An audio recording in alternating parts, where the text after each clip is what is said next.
यह श्रीमद् भागवत भगवान साक्षात श्री राधा कृष्ण की शब्दमय मूर्ति है।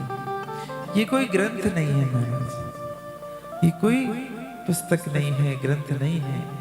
ये तो जीवन के समस्त ग्रंथियों का भेदन करने वाला, हमारे जीवन में समस्त बंधनों को दूर कर देने के लिए साक्षात भगवान ही श्री राधा कृष्ण स्वयं शब्दमय विग्रह के रूप में प्रकट हुए हैं।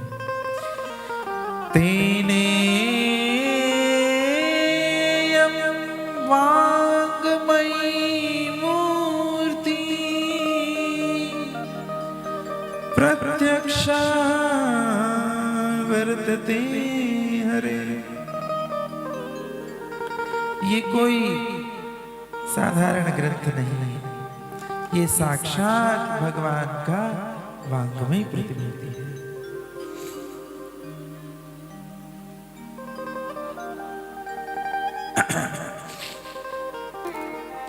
राधा कृष्ण स्वरूपा वै कृष्णं राधा स्वरूपिणं कलात्मानं निकुञ्जस्थं गुरुरूपं सदा। सबसे पहले एक बात हमें भली भांति समझ लेनी चाहिए। भगवान श्री राधा कृष्ण जो श्रीमद् भागवत महापुराण के प्रतिपाद्य देवता हैं, वो राधा कृष्ण, राधा और कृष्ण दो नहीं है, ये दोनों एक ही है। दर्शन के लिए ये दो हैं, पर तत्वतः ये एक ही है। राधा कृष्ण स्वरूपा वै कृष्णम राधा स्वरूपिणम्।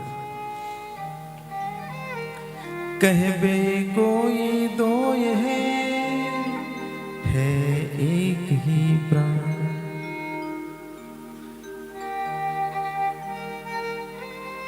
ये दोनों एक स्वरूप में विराजमान होते हैं, और जब एक रूप से विराजमान होकर के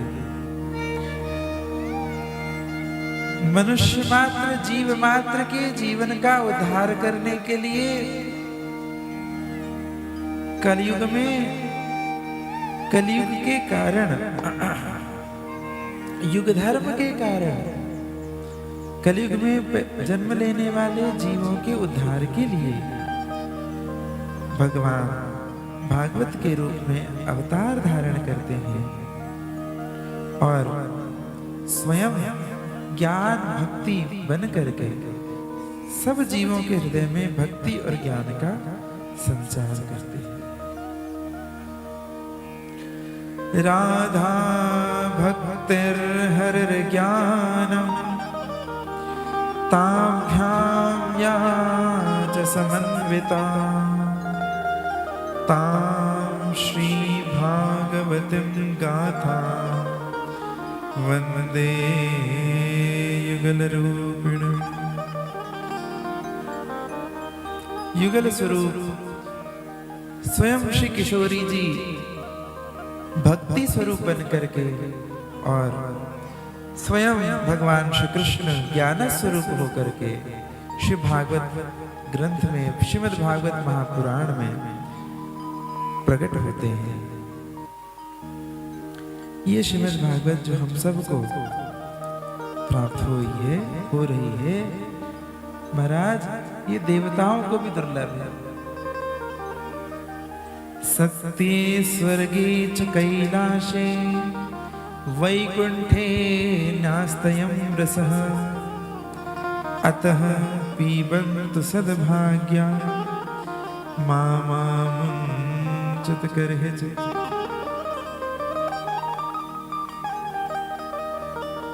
स्वर्गे सत्ये च कैलाशे, स्वर्ग में भी श्रीमद् भागवत भगवान की कथा देवताओं को प्राप्त नहीं होती, न तो सत्यलोक में ब्रह्मा जी को मिल पाती महाराज, वैकुंठ में भी भगवान की यह रसमयी कथा, वहां भगवान तो हैं पर भगवान की रसमयी कथा नहीं मिलती।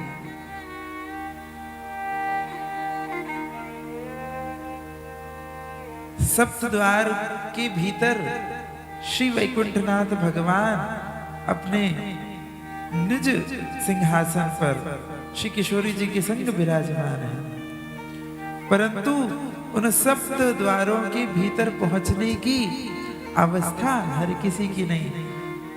वैकुंठ की प्राप्ति भी हो जावे तब भी भगवान का साक्षात दर्शन भी प्राप्त हो जावे, पर उस रस स्वरूप परमात्मा का आस्वादन, उस रस का आस्वादन, उस रस की प्राप्ति तो वैकुंठ में भी नहीं होती। ये केवल और केवल न तो स्वर्ग में है, न तो सत्यलोक में है, न तो कैलाश में है, न तो वैकुंठ में है। स्वर्गे सत्ये च कैलाशे वैकुंठे नास्तयम् रसः अतः पीबन्तु सद्भाग्या मामुञ्चत कर्हिच। इसलिए हे सद्भागी जन, जिस किसी को जहां पर भी यह दिव्य रसमयी कथा भगवान की श्रीमद् भागवत कथा प्राप्त हो,